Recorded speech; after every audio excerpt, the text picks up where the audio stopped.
him up like that, you're only setting him up to fail early. And then you've already got – that's what setting him up with the best position is, so that he hits the ground running, so that he has a decent start, so that he gains some confidence, so that people gain confidence in him, so on and so forth. And that's the ideal situation. And to me, if you've got fans expecting that, hey, listen, we're going to have some struggles. We know that we may not win many of these games down the last month, but we've got to see what we've got and so on.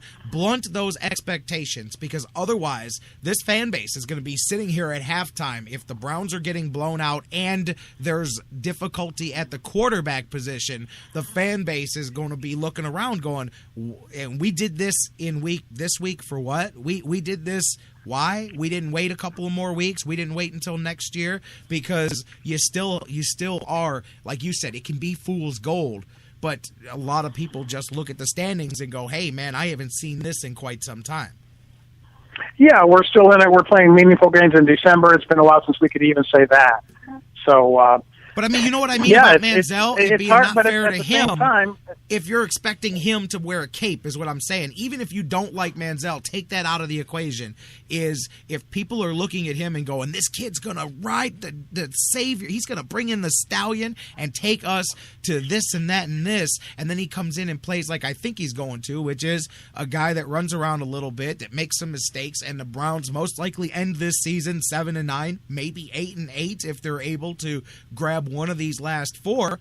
And you got people going, wait a minute, but weren't we 7-4 a month ago with two quarterbacks? Now we're 7-9 with no quarterbacks. And I'm just saying worst case scenario. But I think you put Manziel in a tough spot here, because people think he's coming in for a different reason than he's coming in. Yeah, and I guess, you can't make the organization responsible for what idiotic fans think. I got you there. I got you there. And they have to move forward doing what they think is best for the team and the long-term prospects. And I understand what you're saying, that today's, the fans of the 2014 Browns don't want to talk about long-term prospects. They don't want to talk about the future. They want to talk about sell out to try to make the playoffs this season.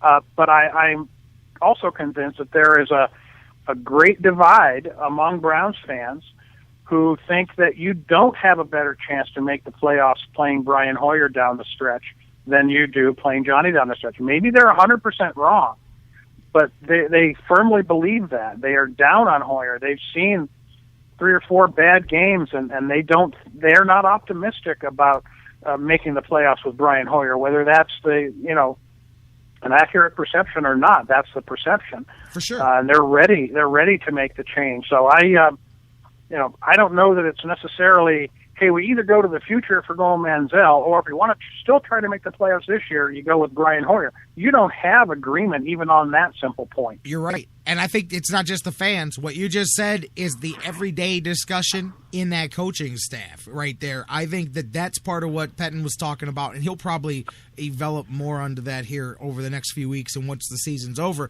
But he made mention to some of that in his post-game comments about how the conversations amongst the coaches has gotten more interesting, more vigor into those conversations as they've talked. In other words, less agreement, less unanimity among the coaches about what the direction is going forward. Yeah, right. And Mike you Pettin can has see a job what to the worry problems about are. too. Even if you just take one play, Jerry, in that game, it's the one where Manziel put some real zip on the ball and he threaded it to Jim Dre down the middle, right between 2 defenders, both of whom almost got a hand on it. He ends up completing the pass, and it's maybe the biggest gainer in that whole drive. But if you look at that replay, you saw a wide-open Terrence West running down the middle, about maybe 5 or 10 yards shorter than Dre was out on the left side, completely wide open. And I don't think Manziel ever saw him there. He's waving his hands, and, it's just that's experience. You've got your mindset. You're going to go down the middle of the tight end, and you go and you make the throw, and you really zipped it in there with some zip on it. But the more experienced quarterback might have seen the running back out there in the flat run wide open and what might have been a touchdown. So, you take the bitter with the sweet. Brian Hoyer could not have made that throw, I don't believe. I mean, I think Manziel has a lot more smoke on the pass, than Brian Hoyer can muster, I think. And I don't think that ball gets through there if Brian Hoyer throws it.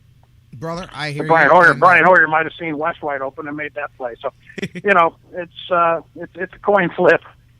I hear you on that. And you know what? I will say this, and this is one thing, and I know the Browns are looking at this as part of their evaluation too. If going ahead, it is Johnny Manziel this week, next week, whatever it will be, I do like the guy that they have to help him get ready for his first 3 or 4 starts in the NFL. And I think the Browns are looking at it that way too. They've made their decision that even if Brian Hoyer won 10 games this year, most likely, if he wanted his starter money, it was going to have to come somewhere else next year. So once that decision's made, clearly you start to move in this direction. But they do have a guy who I think will go out of his way to help prepare the kid, and that's a good thing too. So we'll see more officially when we get to Wednesday. Then we can stop talking about, because I think they will. But we'll see, man. And then you'll be there. It'll be the Colts. We'll talk about that more later on in the week. But we'll know for sure when you and I talk on Wednesday whether or not Senior Football he is, but whether or not he officially will be named the starter should be done by Wednesday at the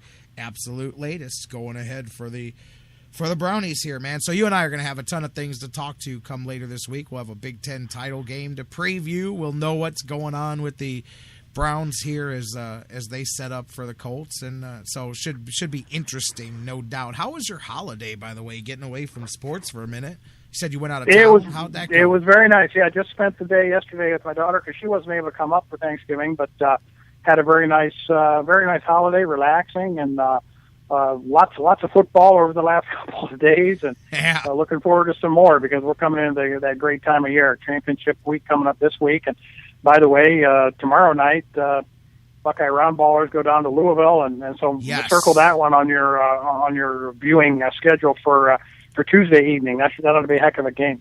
Hey, I was going to bring that up. I don't know if you saw, but the Vikings, Cleveland State, played them last week, and it was a hell of a game, man. It was low. I don't have the score in front of me. It was a very low scoring game. I think it was at like 40 something to 30 something. I think. Yeah, very low scoring. 36 or something like 33. that. 33. I think is what the Vikes scored. They scored like 33 in that game, and I think 24 of them was Trey Lewis by himself in that one. Yeah, 45-33 was the final score.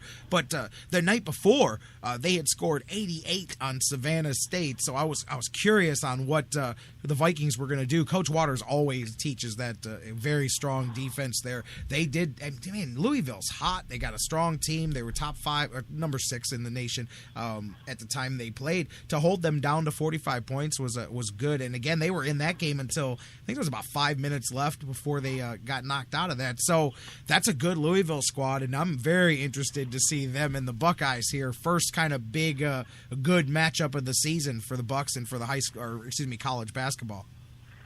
Yeah, that's true. And Mata's got a little bit of a different team this year. I mean, he's playing 10 guys, and he's not used to doing that. I mean, the line that I always remember about Mata when they would criticize him about overplaying his starters, and he would always say they can rest in April. But this year he's got a bunch of players. He's going about 10 deep, and he's pressing a lot. He's playing a lot more zone defense. Really, a little bit of a different look for Thad Matta teams. But he's got the athletes to press and be effective at it. They've been very good at it, and he can throw 7 or 8 different swingmen out there that are all very athletic and long, and so he's taken that to its advantage and doing a lot of pressing off the made basket and also playing a lot more zone on the other end. Yeah, that Buckeyes team has been a lot of fun to watch in the early part of the season here too, man, most definitely. Real quick, I just got to, as we were going here, I was looking in my email, I got the, this is interesting, I got the Brian Hoyer just finished speaking with the media while we were done here, and the first question, obviously, that they asked him, do you expect to maintain your job? He said, I have no doubt. I have never throughout this entire process going back to last year. We are 7-5. We have a chance to attain all of our goals. Even though the decision's not up to me, I'll be ready. I'm going about it business as usual. But clearly he said that yesterday. And then he was asked, does it bother him that coach did not reaffirm that Brian's our guy? And he said, no, It's his job. He can choose to do what he wants to do. I'm just going to prepare. You can tell and I like Hoyer, but you can tell in the tone of his comments here that I believe that he believes the same thing, that he's been around enough to know. I believe on the sidelines, there was a clip of his face that I saw the other day that somebody screenshotted that just said it all. When you can see he knows that from here is where it goes when you're planning for the future and you're an NFL team. It means Brian Hoyer's job will now become getting the rookie quarterback ready for his first start in the NFL. But he was asked, why do you believe you're the best man for the job? He said, because we're 7-5. That doesn't happen by luck. It took a lot of hard work to get where we're at. Every other team losing yesterday, we still get the opportunity to play. We have 2 division games left. He repeated, you don't get to 7-5 in the NFL based on luck. And I think we've proven that it's gotten to this point. I feel like can carry us through the next 4 games. There's no doubt in my mind. Then he's asked about why he's thrown interceptions and so on and so forth. But going to be interesting here to see as well. But one thing I don't doubt is that he is the kind of guy that if and when that decision is made to switch, I don't think he'll linger and pout with it. I do think he'll turn the corner and start getting Manziel ready for his first start. I do have no doubt about that. Even if you can tell, he is clearly at least talking about he's giving lip service to I'm not going anywhere. But I really do believe that it is going to happen. I think you do too. But he's not letting it go. It's Monday, and he says it's still my job. Yeah, and that's good. Yeah, he says all the right things, and I think you're right. He's a good teammate. He's a good team guy, and he would do all he can. But everything he says is also true. He is the guy that got him there, and I don't think they would be 7-5 if Manziel had been starting. And Manziel pretty much said the same thing yesterday. He said he feels ready now, but he says I know there's a big difference between how I feel now and how I would have been able to perform if I'd been called to do it in week 3 instead of in week 13. So he's self-aware about that as well. That he's benefited greatly by standing and watching and wearing the baseball cap and carrying the clipboard. That he would not have been able to do what he did yesterday had he been called upon to do it in September. I'll tell you, it's going to be very interesting come this week. And there was a difference. I saw it. I mean, he wasn't as gangly and nervously rookie-like as he was in the preseason. There was a little bit of a difference, absolutely. But it will be very interesting this week when it goes down, man. I mean, I fully expect them to make the move now, but maybe, just maybe, there's one more heartbeat left for Brian Hoyer. I will say this, that I did tell somebody off the air right before we went on the air, that I said I do see one possible scenario where Mike Pettin says, look, the kid knows it. This is it. We're done. We've got blah, blah, blah. Brian Hoyer gets one more opportunity to go out here and end this season, and if we pull him at halftime, then he's clearly well aware that this is the end of the road. But I just don't see it, because the minute he throws one pass crazy, the fans are. It's not going to be the right environment to me for them to trot him back out there this week. But I could be very wrong. I see a scenario where Mike Pettin is the one coach in the NFL stubborn enough to say, damn it, I'm going to do this my way. But I just don't know if there's any more juice left in that train, man. Yeah, you may be right, and you're absolutely right that the crowd Sunday will be impatient, to put it nicely, to say the least, with Brian Hoyer. So, to say the least, I've already knocked the crowd enough. So we'll just Dan's we'll like, I gotta sit with these people. They will be impatient week. On Sunday. He said, I gotta sit with these people every week, man. I'm That's gonna right. be careful. They know me. They go, hey, radio guy. Hey, what do you got to say about us? Dan, it'll be a lot of fun come Wednesday, because we'll have a lot less of maybes and we'll have some more definitelys to talk about. So looking forward to Wednesday. Look forward to meeting you on Wednesday then, Jerry. Thanks again. You got it. Dan Wismar from the Cleveland Fan, always a great time. We're well into overtime here on today's super extended, long edition of the Sports Fix. Don't go anywhere, because there's still more of it to come. Final segments coming up next. We'll talk a little bit about the weekend, the Cavaliers, the Monsters, the Vikings, as we just mentioned. A lot of hoop talk, and we've got some confirmation. Tom Hamilton, voice of the Indians, will be joining the Sports Fix. When? Find out when we come back. Final segment coming up next.